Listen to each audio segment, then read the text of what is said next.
ಮಾತಿಗೆ ಸಮ್ಮತಿ ಕೊಟ್ಟಿದ್ದೀರಿ, ಪಕ್ಕದ ರಾಜ್ಯಗಳಿಗೆ ಸಲೀಸಾಗಿ ನೀರು ಬಿಟ್ಟುಗಳಿಂತ ಸಮ್ಮತಿ ಕೊಟ್ಟಿದ್ದೀರಾ? ನಮ್ಮ ರಾಜ್ಯಕ್ಕೆ ಏನು ಮಾಡ್ತೀನಿ? ನಮ್ಮ ರಾಜ್ಯದ ರೈತರಿಗೆ ಏನು ಮಾಡಿದ್ದೀರಿ? ನಿಮ್ಮದು ಪದೇ ಪದೇ ಅಲ್ಲೆಲ್ಲೋ ನಾನು ಹೋಗಿ ಅದೆಂಥದ್ದು 5 ಬಾರಿ ಮೀಟಿಂಗ್ ಮಾಡಿದೆ,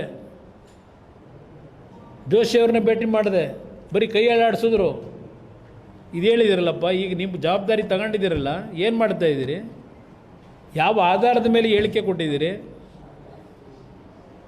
ನಿಮಗೆ ಮಾಹಿತಿ ನಿಮ್ಮ ಹತ್ರ ಇಲ್ಲದೆ ಇದ್ದರೆ, ಯಾಕೆಂದರೆ ಇದು ಬೆಂಗಳೂರು ರಿಯಲ್ ಎಸ್ಟೇಟ್ ಮಾಡ್ದಂಗಲ್ಲ. ಈ ನೀರನ್ನ ಹಂಚಿಕೆ ಮಾಡೋದು ಬೆಂಗಳೂರು ರಿಯಲ್ ಎಸ್ಟೇಟ್ ದಂಧೆನಲ್ಲಿ ಎಕ್ಸ್ಪೀರಿಯನ್ಸ್ ಇದೆಯಲ್ಲ, ಆ ಎಕ್ಸ್ಪೀರಿಯನ್ಸ್ ಇಲ್ಲಿ ವರ್ಕೌಟ್ ಆಗಲ್ಲ.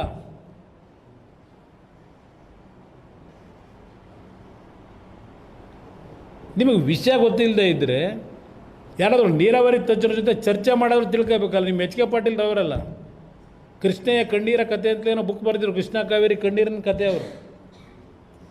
ಅವ್ರನ್ನಾದರೂ ಕೇಳಿ ತಿಳ್ಕೋಬೇಕೋ ಬೇಡ ಏನಿದೆ ಅಂತ ಪರಿಸ್ಥಿತಿ. ಸುಮ್ಮನೆ ಒಂದು ಜಾಲಿ ಟ್ರಿಪ್ಪ ಇದು. ಹೋಗಿರೋದು 2 ದಿವಸ ಉತ್ತರ ಕರ್ನಾಟಕಕ್ಕೆ ಜಾಲಿ ಟ್ರಿಪ್ಪು. ಏನು ಸಂದೇಶ ಕೊಟ್ಟು ಬಂದಿದ್ದೀರಿ? ಏನೋ ಕುಡಿಯೋ ನೀರಿಗೆ 1 ಕೋಟಿ ಕೊಟ್ಬಿಡ್ತಾರಂತೆ. ಏನು ಆ್ಯಕ್ಷನ್ ಪ್ಲ್ಯಾನ್ ಮಾಡಿದ್ದೀರಾ? ಏನು ಮಾಡಿದ್ದೀರಿ? ಯಾವ ಆಧಾರದ ಮೇಲೆ 1 ಕೋಟಿ ಅಂತ ತೀರ್ಮಾನ ಮಾಡಿದ್ದೀರಿ? ಯಾರು ನಿಮಗೆ ಮಾಹಿತಿ ಕೊಟ್ಟಿರೋದು ಇಷ್ಟು ಬೇಕಿದೆ ದುಡ್ಡು ಅಂತ ಹೇಳಿ? ಎಲ್ಲಾದರೂ ಹೋಗಲಿ ತಾಲೂಕು ವೈಸು ಡಿಸ್ಟ್ರಿಕ್ ವೈಸು ಮಾಹಿತಿಗಳು ಸಂಗ್ರಹ ಮಾಡಿದ್ದೀರಾ? ಏನೇನು ಪರಿಸ್ಥಿತಿ ಇದೆ ಅಂತೇಳಿ ಆ ಗುಳೆ ಹೋಗ್ತಿರೋ ಜನಗಳದ್ದು ಬರೆದಿದ್ದೀರಿ ನೀವು ಮಾಧ್ಯಮ ಸ್ನೇಹಿತರು. ಇವತ್ತು ಏನು ಅವ್ರ ಪರಿಸ್ಥಿತಿಗಳೇನಾಗಬೇಕು? ಇದ್ರ ಬಗ್ಗೆ ಏನು ಆ್ಯಕ್ಷನ್ ತಗೊಂಡಿದ್ದೀರಿ? ಮಾತಿಗೂ ಕೇಂದ್ರ ಸರ್ಕಾರ ಹೇಳಬೇಡಿ. ನಾನು 2 ಬಾರಿ ಅಧಿಕಾರ ನಡೆಸಿದ್ದೀನಿ. ರಾಜ್ಯದಲ್ಲಿ ಸಮಸ್ಯೆ ಬಂದಾಗ ರಾಜ್ಯದಲ್ಲಿ ನಮ್ಮ ನಾಡಿನ ಜನತೆಯ ಹಣ ವೆಚ್ಚ ಮಾಡಿ ಅಂಥ ಸಂದರ್ಭದಲ್ಲಿ ನಾವು ರೈತರ ಪರವಾಗಿ ನಿಂತು ನಂತರ ಕೇಂದ್ರ ಸರ್ಕಾರದ ಮುಂದೆ ನಾವು ಮನವಿ ಸಲ್ಲಿಸಿದ್ದೀವಿ.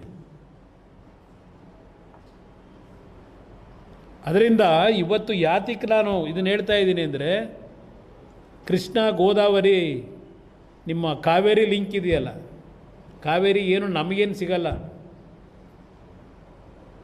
ಅಲ್ಲಿಗೂ ಅಷ್ಟೇ ಈಗಾಗಲೇ ನೀರಿನ ಹಂಚಿಕೆ ಆಗೋಗಿದೆ. ಗೋದಾವರಿಗೆ ನೀರನ್ನ ನರ್ಮದಾ ನದಿಯಿಂದ ಹಂಚಿಕೆ ಆಗಿದ್ದಾರೆ ಛತ್ತೀಸ್ಗಢದು. ಅಲ್ಲಿ ಏನೇನು ಹೇಳಿಕೆ ಕೊಟ್ಟವ್ರೆ, ಏನು ಮಾಡಿದ್ದಾರೆ ತೀರ್ಮಾನ, ನಿಮ್ಮ ಇಂಜಿನಿಯರ್ ಹತ್ರ ಚರ್ಚೆ ಮಾಡಿ ಏನೇನಾಗಿದೆ ನಿಮ್ಮ ಹತ್ರ ಮಾಹಿತಿ ಇಲ್ಲದೆ ಇದ್ದರೆ ಇದನ್ನು ಜನಗಳ ಮುಂದೆ ಈ ರೀತಿ ಹೇಳಿ ನಕಪಾಟ್ಲಿಗೀಡಾಗಬೇಡಿ. ಇದು ನಿಜಕ್ಕೂ ಇಂಥ ಪರಿಸ್ಥಿತಿನಲ್ಲಿ ಇಂಥ ಒಬ್ಬರು ರಾಜ್ಯದ ಮುಖ್ಯಮಂತ್ರಿಯಾಗಿ ಏನೋ ಭಾಳ ದೊಡ್ಡ ಬದಲಾವಣೆ ತರ್ಬೋದು.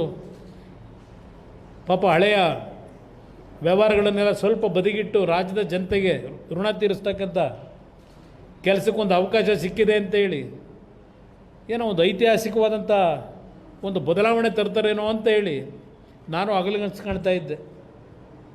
ಇದು ನೋಡಿದ್ರೆ ದೇವರೇ ಕಾಪಾಡಬೇಕೇನೋ ಅಂತಕ್ಕಂಥದ್ದು ನನ್ನ ಅಭಿಪ್ರಾಯ.